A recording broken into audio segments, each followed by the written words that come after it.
Hello my dear loving students केमती अच्छो पिले भल अच्छ अनन्या मैम का क्लासेस को ढेर सारा स्वागत पिला माने मु आज तमर जो जातीय पताका चैप्टर टी पढ़ी थी तार आज क्वेश्चन आंसर मु पढ़ेबी तार जो तमर पाठ्यपुस्तक जो अभ्यास कार्य अच्छी तार आम प्रश्नोत्तर आज आलोचना करवा है आ पिले वीडियो स्टार्ट करने आगु कही रखे जदि मो वीडियो तुम मानक भल लगुच ताले प्लीज मो चैनल को सब्सक्राइब कर बेल आइकन प्रेस कर ताकि जो भी वीडियो मु तुम क्लास अपलोड करे तार नोटिफिकेशन तुम मानक आसीजिव आउ वीडियो को लाइक कर सांग मान सहित शेयर कर आ कमेंट भी कर कि पढ़ापढ़ी तुम मानक केमती लगुच ठीक अच्छे चलो आम ए विषय भितर को जीवा मुआर पीडीएफ बनई पीडीएफ आकार मुझे तुमको पढ़ेबी तमें मैंने देखी नब निज खातार टिपि नब ताकि तुमको बारंबार आउ वीडियो देखा पड़ोनी है चलो प्रथम क्वेश्चन देख क नंबर क्वेश्चन जे जातीय पताका पवनर स्रोतरे किपरि उड़ी थाए बोली कवितारे कहुई जातीय पताका पवन स्रोतरे किपरि उड़ी थाए बोली कवितारे कहुई जातीय पताका पवन स्रोतरे फर फर होई उड़ी थाए बोली कवितारे कहुई केमती उड़ी थाए पिले ना फर फर होई उड़ी थाए।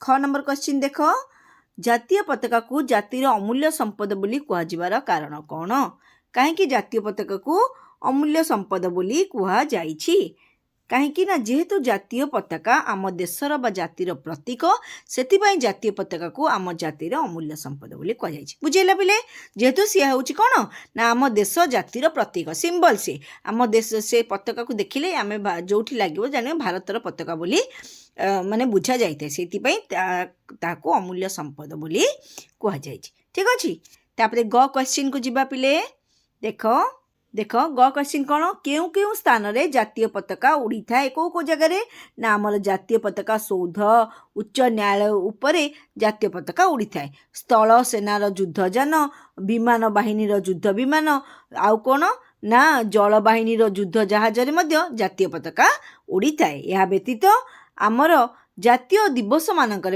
जो सब जातीय दिवस रहा जनवरी 26 अगस्त 15 रहा ए सबुथिरे जातीय दिवस मानकर जातीय पताका उड़ी थाए है तापर क्वेश्चन देख जातीय पताका आम जातिर टेक रखिबो किपरि जातीय पताका आम जातिर टेक केमती रखिबो जातीय पताका सारा संसार रे आम देश आमर परिचय बहन करी तार मान मर्यादा रखी आम जातिर टेक रखिबो जातीय पताका कौन सारा संसार रे आम देश आमर परिचय को से बहन करे आम देशर परिचय एवं आमर परिचय को बहन करी तार मान मर्यादा को रखी थाए। एबे 2 नंबर प्रश्न को जीवा देख पिले 2 नंबर प्रश्न आस कवितारू भल लागुथिया पद केतोटी को आवृत्ति करिबा छाड़ एटा पिला माने तमे माने निजे आवृत्ति करिवो। 3 नंबर प्रश्न देख आस 2 बा 3टी वाक्य रे तळ प्रश्नर उत्तर लिखिबा कोन लिखिबा ना बाट काटिजीव समीर स्रोते यह कुहाजिबार कारण कौन बाट कटिजीव समीर स्रोते यह कहीं कुहाଯାଇଛି जातीय पताका उड़ीबा समय पवनर बेग ताहाकू प्रतिहित करिपारिबो नाही जातीय पताका जेतेबेले उड़े पवनर बेग ताकू बाधा सृष्टि करिपारिबो नाही पताका आमर व्योम बाहिनीर युद्ध जान रे उड़ी पवन स्रोत को काटी आगे आगे चले बोली कवि एठारे कहिसथि जो आकाश रे जो आमर कौन ना जिते व्योम बाहिनी माने आकाश रे उड़ुतिबा जो आमर हेलिकॉप्टर रे जिते जातीय पताका उड़े ताहा पवन स्रोत को काटी काटी आग को बढ़ी चले यह आम देशर गौरव को देश विदेश रे कौन करे ना प्रसारित करिता है। तापर देख ख क्वेश्चन देखिबा कौन जातीय पताका को प्रणाम करिवा पई कवि काहेकि कहिचंती जे जातीय पताका को आमे कौन करबा ना प्रणाम करबा जातीय पताका आम जातिर अमूल्य संपद एई पताका मर्यादा रक्षा करबा पई कौन हुए पिले ना जातीय पताका आम जातिर अमूल्य संपद एई पताकार मर्यादा को रक्षा करबा पई शह शह वीर कौन करिसंती ना प्राण देइछंती एवं संसार रे आमर मान को बजाय रखिछन ए जातीय पताका टिकक पाइबा पई आमे कोन आम देशर बहु लोक बहु माने मुनि माने सब महान मनीष माने देश पई त्याग बलिदान देइछंती पुनश्च यह जाति देवता होइतिबारु ताको प्रणाम करबा पई कवि कहिछंती यह होछि आम जातिर देवता तेणु करी ताको प्रणाम करबा उचित हैला। तापर देखो ग नंबर क्वेश्चन जे जातीय पताका जेते फर फर उड़िबो आम हृदय नाची उठिबो बोली कहिबार कारण कौन ଯେଉଁ ଯେଉଁ ସ୍ଥାନରେ ଆମ ଜାତିର ମହତ୍ଵ ପ୍ରକାଶ ପାଇବ ଏବଂ ଆମେ ଜୟଯୁକ୍ତ ହେବା ସେଠାରେ ଜାତୀୟ ପତାକା ଫରଫର ଉଡ଼ିବ। ଯେଉଁ ଯେଉଁ ଜାଗାରେ ଆମେ ଆମ ଜାତିର ମହତ୍ଵ ପ୍ରକାଶ ପାଇବ ବା ଆମ ଜାତିର ଗୁରୁତ୍ୱ ବଢ଼ିବ ଆଉ ଆମେ ଜୟଯୁକ୍ତ ଲାଭ କରିବା, ଯଦି ଦେଶ ଦେଶ ଭିତରେ ଲଢ଼େଇ ହେଇଛି, ଯଦି ଆମେ ତାଙ୍କ ସୀମାକୁ ଅକ୍ତିଆର କରିନେଇଛୁ, ସେଠି ଜାତୀୟ ପତାକା ଉଡ଼ିବ। ତ ଯେଉଁ ଯେଉଁ ଜାଗାରେ ଆମେ କ'ଣ କରନ୍ତି ନା ଆମର ଜୟଯୁକ୍ତ ହୁଅନ୍ତି, ଆମ ଦେଶ ଜୟଯୁକ୍ତ ହୁଏ, ସେଠାରେ ଜାତୀୟ ପତାକା ଉଡ଼େ। ସେଠାରେ ଜାତୀୟ ପତାକା ଫରଫର ଉଡ଼ିବ। ସେ ଉଡ଼ୁଥିବା ପତାକାକୁ ଦେଖିଲେ ଆମ ହୃଦୟ ଗର୍ବ ଆଉ ଗୌରବରେ ନାଚି ଉଠିବ। ହେଲା, ସେଇ ଯେଉଁ ଜାତୀୟ ପତାକାର ଯେତେବେଳେ ମାନେ ଉଡ଼ୁଥିବାର ଆମେ ସେ ଜାଗାରେ ଉଡ଼ୁଥିବାର ଦେଖନ୍ତି, ତାହେଲେ ସେ ଆମ ହୃଦୟ କ'ଣ ହୁଏ ନା ଗର୍ବ ଆଉ ଗୌରବରେ ନାଚି ଉଠେ। ହେଲା, ତାପରେ ପିଲେ ଘ ନମ୍ବର କ୍ୱେଶ୍ଚିନ୍ ଦେଖିବା। ଘ ନମ୍ବର, ଆମେ କିପରି ସ୍ୱାଧୀନତା ହାସଲ କରିଛୁ ବୋଲି କବିତାରେ କୁହାଯାଇଛି। ଜାତୀୟ ସଂଗ୍ରାମରେ ଶହ ଶହ ବୀର ସଂଗ୍ରାମ କରି ଜାତିର ମର୍ଯ୍ୟାଦା ପାଇଁ ପ୍ରାଣ ଦେଇଥିଲେ। ଶହ ଶହ ବୀର, ତୁମେ ଜାଣିଛ ଯେ ଶହ ଶହ ହଜାର ହଜାର ଲକ୍ଷ ଲକ୍ଷ ବୀର ଆମ ଜାତି ପାଇଁ କ'ଣ କରିଛନ୍ତି ନା ମାନେ ନିଜର ପ୍ରାଣ ବଳି ଦେଇ ଏ ଜାତୀୟ ପତାକାକୁ ବହୁ କଷ୍ଟରେ ହାସଲ କରିଛନ୍ତି। ବହୁ କଷ୍ଟ ସ୍ୱୀକାର କରି ଆମେ ବିଦେଶୀମାନଙ୍କୁ ତଡ଼ିକି କ'ଣ କରିଛୁ ନା ସ୍ୱାଧୀନତା ହାସଲ କରିଛୁ। ସେଇଥିପାଇଁ ଆମେ କିପରି ସ୍ୱାଧୀନତା ହାସଲ କରିଛୁ ବୋଲି ଏଇଭଳି ଭାବରେ ଆମେ ସ୍ୱାଧୀନତା ହାସଲ କରିଛୁ ବୋଲି କବିତାରେ କୁହାଯାଇଛି। ହେଲା, ତାପରେ ଦେଖ 4 ନମ୍ବର କ୍ୱେଶ୍ଚିନ୍। ଆସ 4 ନମ୍ବର କ୍ୱେଶ୍ଚିନ୍ କ'ଣ ପିଲା? ଆସ ସରଳ ଭାଷାରେ ବୁଝାଇ ଲେଖିବା। ଛାର କନା ଖଣ୍ଡେ ନମଣ ଏହାକୁ ଏ ତ ଆମ ପ୍ରିୟ ଜାତୀୟ ଧ୍ୱଜ। କ'ଣ ହେଇଛି ପିଲେ? କେମିତି ଲେଖିବା ସରଳାର୍ଥ କହିଥିଲି। ଆଗେ ଛାର ଖଣ୍ଡା କନେ ଡଟ୍ ଡଟ୍ ପ୍ରିୟ ଜାତୀୟ ଧ୍ୱଜ ଡଟ୍ ଡଟ୍ ଭିତରେ ସବୁ କିଛି ରହିଯାଏ। ତାପରେ କେମିତି ଲେଖିବ? ସଂସ୍କୃତ ପଦ୍ୟାଂଶଟି ପଠିତ ସାହିତ୍ୟ ପୁସ୍ତକର ପଣ୍ଡିତ ଗୋଦାବରୀଶ ମିଶ୍ରଙ୍କ ଲେଖନୀ ନିଃସୃତ, କି ପଣ୍ଡିତ ଗୋଦାବରୀଶ ମିଶ୍ର ହେଉଛନ୍ତି ଏହାର କବି। ଜାତୀୟ ପତାକା ଶୀର୍ଷକରୁ ସଂଗୃହୀତ କରାଯାଇଛି। ଉକ୍ତ ପ୍ରସଙ୍ଗରେ କବି ଜାତୀୟ ପତାକାର ମହତ୍ଵ ସମ୍ପର୍କରେ ସ୍ପଷ୍ଟ ସୂଚନା ପ୍ରଦାନ କରିଛନ୍ତି ଯେ ଜାତୀୟ ପତାକା ଆମ ପାଇଁ କେତେ ଗୁରୁତ୍ୱପୂର୍ଣ୍ଣ। ହେଲା, ତାପରେ ଦେଖ, ଆମ ଦେଶ ଜାତୀୟ ମୂଲ୍ୟ ବିଭବ ହେଉଛି ଆମ ଦେଶର ଜାତିର ଅମୂଲ୍ୟ ବିଭବ ମାନେ ଅମୂଲ୍ୟ ସମ୍ପଦ ହେଉଛି କ'ଣ ନା ଆମର ଜାତୀୟ ପତାକା। ଏହି ପତାକା କେବଳ ଖଣ୍ଡେ କପଡ଼ା ବୋଲି ମନେ କରି କଳ୍ପନା କରିବା ସମୀଚୀନ ନୁହେଁ ଯେ ଆକୁ କେବଳ ଗୋଟେ କପଡ଼ା ଭାବିବା ଉଚିତ ନାହିଁ। ଏହି ପତାକା ତଳେ ଏ ଜାତିର ସୈନିକ ସମୂହ ଦୀର୍ଘ 30 ବର୍ଷ କାଳ ଏକତ୍ରିତ ହୋଇଛନ୍ତି।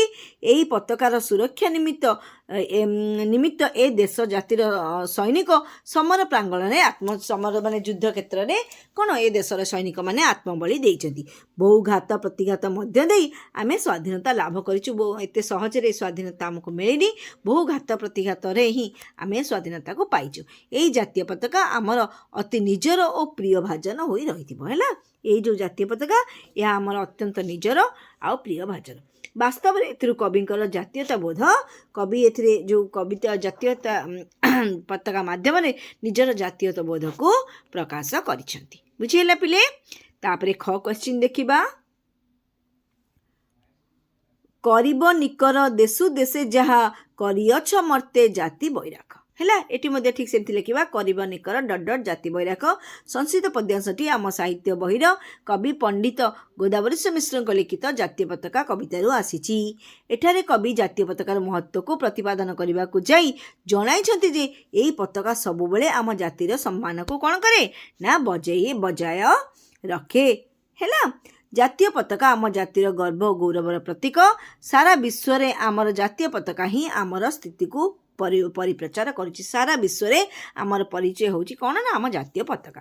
ତେଣୁ ଆମର ଜାତୀୟ ଦିବସ ମାନଙ୍କରେ ଜାତୀୟ ପତାକା ସାରା ଦେଶରେ କ'ଣ ହୁଏ ନା ଉଡ଼ାଯାଇଥାଏ। ସେହି ପତାକା ତଳେ ସମଗ୍ର ଦେଶବାସୀ ଦେଶର ଗୌରବ ରକ୍ଷା ପାଇଁ ବଜ୍ର ଶପଥ ନିଅନ୍ତି ଯେ ସେହି ପତାକା ତଳେ ଆମ ସମଗ୍ର ଦେଶବାସୀ କ'ଣ କରନ୍ତି ନା ବଜ୍ର ଶପଥ ନିଅନ୍ତି, ଦେଶକୁ ସୁରକ୍ଷା କରିବେ, ଦେଶର ଉତ୍ତରତର ଉନ୍ନତି ପାଇଁ ମାନେ ଲଢ଼ିବେ, କାମ କରିବେ। ହେଲା, ଏହି ପତାକା ଦେଶବାସୀଙ୍କୁ ଦେଶର ଓ ଜାତିର ଉନ୍ନତି ପାଇଁ ପ୍ରେରଣା ମଧ୍ୟ ଦେଇଥାଏ। ଏହା ଆମ ଦେଶର ମର୍ଯ୍ୟାଦାକୁ ବଢ଼ାଏ ଓ ଗୌରବର ପରିପ୍ରଚାର କରିଥାଏ। ହେଲା, ଆମ ଦେଶର କ'ଣ କରେ ନା ମର୍ଯ୍ୟାଦାକୁ ବଢ଼ାଏ ଏବଂ ଗୌରବକୁ ବଢ଼ାଏ। ତେଣୁ ଏହି ଜାତୀୟ ପତାକାକୁ ଜାତିପ୍ରେମୀ କବି ଗୋଦାବରୀଶ ଶୁଭ ସଂକେତ ରୂପେ ଗ୍ରହଣ କରିଛନ୍ତି ଯେ ଏହା ଆମ ପାଇଁ ଏକ ଶୁଭ ସଂକେତ।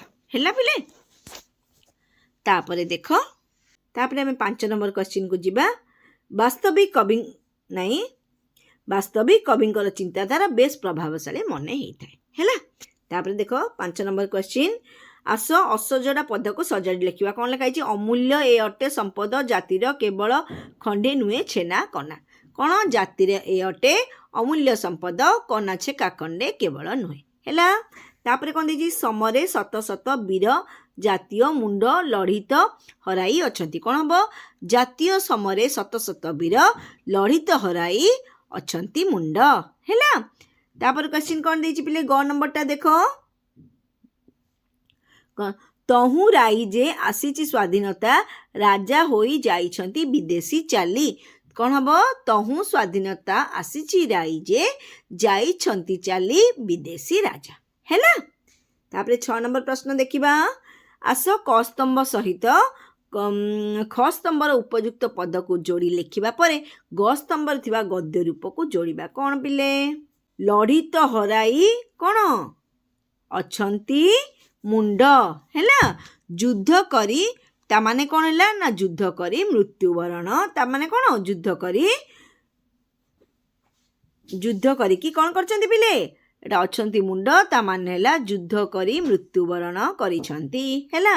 ଛାର କନା ଖଣ୍ଡେ କ'ଣ ନମଣ ଏହାକୁ। ତାମାନେ କ'ଣ ହେଲା ପିଲେ?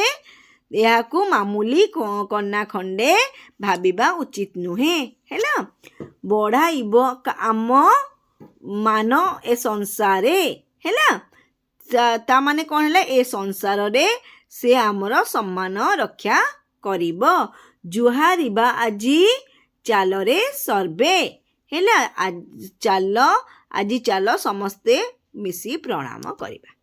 ଠିକ୍ ଅଛି ପିଲେ, ବୁଝିପାରିଲ? ତା ଗଦ୍ୟରୁ ପଦ୍ୟକୁ ଆମେ ଯୋଡ଼ିବା, ତାର ଅର୍ଥ ଆମେ ଲେଖିବା। ହେଲା। ତାପରେ ଦେଖ 7 ନମ୍ବର କ୍ୱେଶ୍ଚିନ୍କୁ ଯିବା ପିଲେ। ଦେଖ 7 ନମ୍ବର କ୍ୱେଶ୍ଚିନ୍। କ'ଣ? ଆସ ବନ୍ଦନୀ ମଧ୍ୟରୁ ଉପଯୁକ୍ତ ଶବ୍ଦ ବାଛି ଶୂନ୍ୟ ସ୍ଥାନ ପୂରଣ କରିବା। ରଖିବ ଏ ଆମ ମାନ ଏ ସଂସାରେ।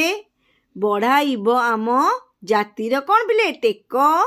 କରିବ ନିକର ଦେଶୁ ଦେଶେ ଯାହା କରିଅଛ ମର୍ତ୍ତେ ଜାତି ବୈରାଖ। ହେଲା। ଜାତି ବୈରାଖ।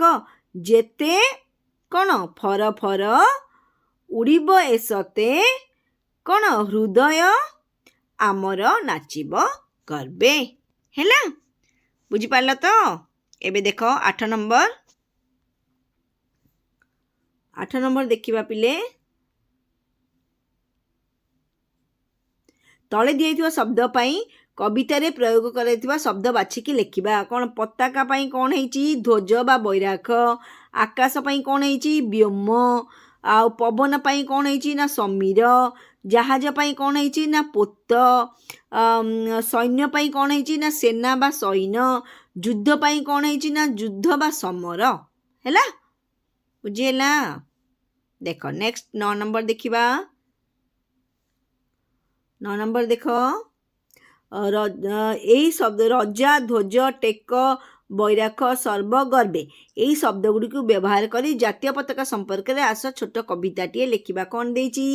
ଫଡ଼ ଫଡ଼ ଉଡ଼େ ତ୍ରିରଙ୍ଗା ଧ୍ୱଜା ରଖି ପ୍ରଣାମ କରିବା ସେ ଆମ ରାଜା। ହେଲା। ରଖିବା ଆମେରେ ତାହାର ଟେକ। ଦେଶ ଜାତି ଦେଶ ଦେଶରେ ଜାତି ବୈରାଖ। ଏହା ମହିମା ବୁଝିବା ସର୍ବେ ସେନା ରଖିଛନ୍ତି ଏହାକୁ ଗର୍ବେ। ହେଲା। ଏଇଭଳି ଭାବରେ କବିତାଟି କରାଯାଇଛି। ଠିକ୍ ଅଛି। ଏବେ ଚାଲ 10 ନମ୍ବର କ୍ୱେଶ୍ଚିନ୍କୁ ଯିବା। ତଳେ ଦିଆଯାଇଥିବା ଶବ୍ଦ ଗୁଡ଼ିକର ବିପରୀତ ଅର୍ଥବୋଧ ଶବ୍ଦ ଲେଖ। ବାଟ କ'ଣ? ଅବାଟ। ମାନ ଅପମାନ। ବୀର ଭୀରୁ। ବିଦେଶୀ ସ୍ୱଦେଶୀ।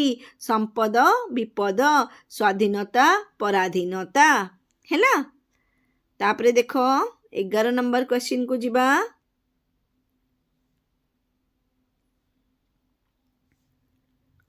ଭୁଲ ଥିବା ଶବ୍ଦକୁ ତା ପାଖରେ ଠିକ୍ କରି ଲେଖିବା। କ'ଣ?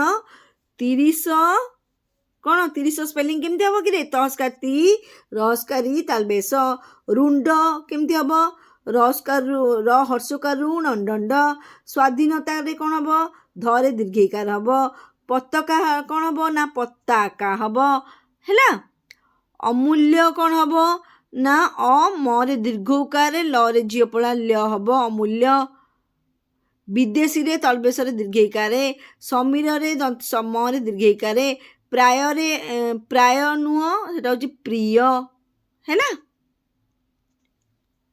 तो सरी जाइए तुम ये चैप्टरटा आउ जदि फिर भी किसी डाउट रहे तुम मत क्वेश्चन बॉक्स रे कमेंट बॉक्स रे पचारि पार। ठीक अच्छे आज ये थैंक यू बाय बाय।